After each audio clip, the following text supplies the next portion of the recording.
ಇನ್ನು ಇದರ ಜೊತೆಗೆ ಬೆಂಗಳೂರಿನಲ್ಲಿ ಡೆಂಗಿ ಪ್ರಕರಣಗಳ ಸಂಖ್ಯೆ ಕೂಡ ದಿನೇ ದಿನೇ ಹೆಚ್ಚಾಗ್ತಾ ಇದೆ. ಡೆಂಗಿ ಪ್ರಕರಣಗಳು ಬೆಂಗಳೂರಿನಲ್ಲಿ ವಿಪರೀತ ಅನ್ನುವಂಥ ಮಟ್ಟಿಗೆ ಈಗ ಸಂಖ್ಯೆ ಏರಿಕೆ ಆಗ್ತಾ ಇದೆ. ನಗರದ 7 ಝೋನ್ಗಳಲ್ಲಿ ಹೆಚ್ಚಾದಂಥ ಡೆಂಗಿ ಕೇಸ್ಗಳು ಕಳೆದ 24 ಗಂಟೆಗಳಲ್ಲಿ 153 ಡೆಂಗಿ ಪ್ರಕರಣ ಪತ್ತೆಯಾಗಿದೆ. ಇನ್ಫ್ಯಾಕ್ಟ್ ಬೆಂಗಳೂರಿನ ವಿವಿಧ ಭಾಗದಲ್ಲಿ ಮಾಹಿತಿ ಬರ್ತಾ ಇದೆ. 24 ಗಂಟೆಗಳಲ್ಲಿ 153 ಡೆಂಗಿ ಪ್ರಕರಣ ಪತ್ತೆಯಾಗಿದೆ. ಬೆಂಗಳೂರಿನಲ್ಲಿ 547ಕ್ಕೆ ಏರಿಕೆಯಾದಂಥ ಡೆಂಗಿ ಕೇಸಿಗೆ ಸಂಬಂಧಪಟ್ಟಂತೆ ವಿವರವಾದಂಥ ಮಾಹಿತಿ ಬರ್ತಾ ಇದೆ. ಬೆಂಗಳೂರಿನಲ್ಲಿ ದಿನೇ ದಿನೇ ಹೆಚ್ಚಾಗ್ತಾ ಇದೆ. ನಗರದ 7 ಝೋನ್ಗಳನ್ನು ನೋಡೋದಾದರೆ ಕಳೆದ 24 ಗಂಟೆಗಳಲ್ಲಿ 153 ಡೆಂಗಿ ಪ್ರಕರಣ ಪತ್ತೆಯಾಗಿದೆ. ಇದು ಬೆಂಗಳೂರಿನ 7 ವಲಯಗಳಲ್ಲಿ ಕಂಡುಬರ್ತಾ ಇರುವಂಥ ಮಾಹಿತಿ. ಇನ್ಫ್ಯಾಕ್ಟ್ ಒಟ್ಟು ಇದುವರೆಗೂ 547 ಡೆಂಗಿ ಪ್ರಕರಣಗಳು ಈಗ ಬೆಳಕಿಗೆ ಬಂದಿರುವಂಥದ್ದು. ಒಟ್ಟಿನಲ್ಲಿ ಪುಟಾಣಿ ಮಕ್ಕಳು ಕೂಡ ಕಂದಮ್ಮಗಳು ಕೂಡ ಈ ಡೆಂಗಿಯಿಂದ ಪೀಡಿತರಾಗಿದ್ದಾರೆ. ನಿಜಕ್ಕೂ ಕೂಡ ಬೇಸರವಾಗುತ್ತೆ ಆ ದೃಶ್ಯಗಳನ್ನು ನೋಡ್ತಾ ಇದ್ದಾರೆ. ಯಾಕಂದರೆ ಆ ಪ್ರಮಾಣದಲ್ಲಿ ಡೆಂಗಿ ಹೆಚ್ಚಳ ಆಗಿದೆ. ಪ್ರಮುಖವಾಗಿ ಮಕ್ಕಳು ಈಗ ಆಟ ಆಡ್ತಾ ಇರ್ತವೆ, ಬಟ್ಟೆ ಹಾಕ್ಕೊಂಡ್ರಲ್ಲ, ಈ ಒಂದು ಕಾರಣಕ್ಕೋಸ್ಕರ ಮುಂಜಾಗ್ರತಾ ಕ್ರಮಗಳನ್ನು ಪೇರೆಂಟ್ಸ್ಗಳು ಕೂಡ ತೆಗೆದುಕೋಬೇಕಾಗುತ್ತೆ. ಒಟ್ಟಿನಲ್ಲಿ ದಿನೇ ದಿನೇ ಡೆಂಗಿ ಸಂಖ್ಯೆ ಬೆಂಗಳೂರಿನಲ್ಲಿ ಜಾಸ್ತಿ ಆಗ್ತಾ ಇದೆ.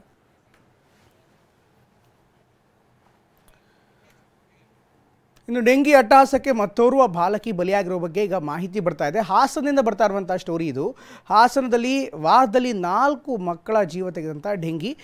8 ವರ್ಷದ ಬಾಲಕಿ ಸಮೃದ್ಧಿ ಬಲಿ ಪಡೆದಂಥ ಡೆಂಗಿ ದೊಡ್ಡಹಳ್ಳಿ ಗ್ರಾಮದ ಬಾಲಕಿ ಅಂತ ಮಾಹಿತಿ ಲಭ್ಯವಾಗ್ತಾ ಇದೆ. 13 ವರ್ಷದ ಅಕ್ಷತಾ ಜುಲೈ 1ರಂದು ಮೃತಪಟ್ಟಿದ್ದರು. ಅದೇ ರೀತಿ ಇನ್ನಿತರ ವಿವರಗಳು ಕೂಡ ಬರ್ತಾ ಇದೆ. 11 ವರ್ಷದ ಕಲಾಶ್ರೀ ಜುಲೈ 3ರಂದು ಮೃತಪಟ್ಟಿದ್ದರು. ಡೆಂಗಿಯಿಂದ ಆಗಿರುವಂಥ ಅವಾಂತರಗಳು ಇವೆಲ್ಲವೂ ಕೂಡ ಸಾಕಷ್ಟು ವಿವರಗಳನ್ನು ನೋಡ್ತಾ ಇದ್ದೀರಾ. ಅದೇ ರೀತಿ 8 ವರ್ಷದ ಬಾಲಕಿ ಸಮೃದ್ಧಿ ಜುಲೈ 4ರಂದು ಮೃತಪಟ್ಟಿದ್ದರು. ಹಾಸನದ ಹೊಳೆನರಸೀಪುರದ ತಾಲೂಕಿನ ದೊಡ್ಡಹಳ್ಳಿ ಭಾಗದ ಯುವಕರು ಇದ್ದಾರೆ. ಇನ್ಫ್ಯಾಕ್ಟ್ ಆ ಭಾಗದ ಮಕ್ಕಳು ಕೂಡ ಇದ್ದಾರೆ. 8 ವರ್ಷದ ವರ್ಷಿಕಾ ಜೂನ್ 30ರಂದು ಮೃತಪಟ್ಟಿದ್ದರು. ಹೀಗಾಗಿ ಡೆಂಗಿಯಿಂದ ಸಾಕಷ್ಟು ಸಮಸ್ಯೆ ಉಂಟಾಗಿರೋ ಬಗ್ಗೆ ಮಾಹಿತಿ ಲಭ್ಯವಾಗ್ತಾ ಇದೆ. ಪ್ರಮುಖವಾಗಿ ಹಾಸನದಲ್ಲಿ ಮಕ್ಕಳಿಗೆ ಬಲಿಯಾಗಿದ್ದಾರೆ. 4 ಮಕ್ಕಳು ಡೆಂಗಿಯಿಂದಾಗಿ ಮೃತಪಟ್ಟಿರೋ ಬಗ್ಗೆ ಮಾಹಿತಿ ಲಭ್ಯವಾಗ್ತಾ ಇದೆ.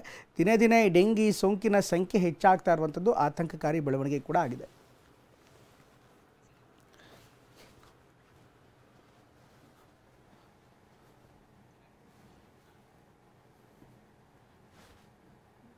ಹಾಸನದಲ್ಲಿ ಡೆಂಗಿ ಆರ್ಭಟ ಜಾಸ್ತಿ ಆಗ್ತಾ ಇರುವಂಥ ಹಿನ್ನೆಲೆ ವಿವರವಾದಂಥ ಇನ್ನಷ್ಟು ಮಾಹಿತಿಗಳು ಕೂಡ ಬರ್ತಾ ಇದೆ.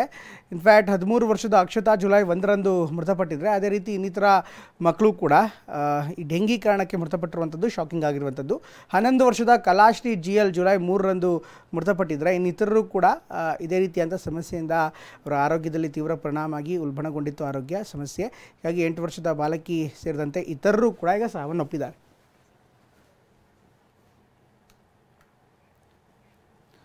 ಇನ್ನು ಮಹಾರಾಷ್ಟ್ರದಲ್ಲಿ ಝಿಕಾ ವೈರಸ್ ಕಾಣಿಸಿಕೊಂಡಂಥ ಹಿನ್ನೆಲೆ ರಾಜ್ಯಗಳಿಗೆ ನಿಗಾ ವಹಿಸುವಂತೆ ಕೇಂದ್ರ ಸರ್ಕಾರ ಈಗ ಸೂಚನೆ ಕೊಟ್ಟಿದೆ. ಮಹಾರಾಷ್ಟ್ರದಲ್ಲಿ ಝಿಕಾ ವೈರಸ್ ಕಾಣಿಸ್ಕೊಂಡಿದೆ, ಸಾಕಷ್ಟು ಸಮಸ್ಯೆ ಕೂಡ ಆಗಿತ್ತು. ಅದಾದರೂ ಕೂಡ ಈಗ ನೇರವಾಗಿ ಕೇಂದ್ರ ಸರ್ಕಾರ ಈಗ ರಾಜ್ಯಗಳಿಗೆ ಸೂಚನೆ ಕೊಟ್ಟಿದೆ. ಗರ್ಭಿಣಿಯರು ಹೆಚ್ಚು ನಿಗಾ ಇಡುವಂತೆ ಕೇಂದ್ರ ಸರ್ಕಾರ ಸೂಚನೆ ಕೊಟ್ಟಿದೆ ಅನ್ನುವಂಥ ಮಾಹಿತಿ ಲಭ್ಯವಾಗ್ತದೆ.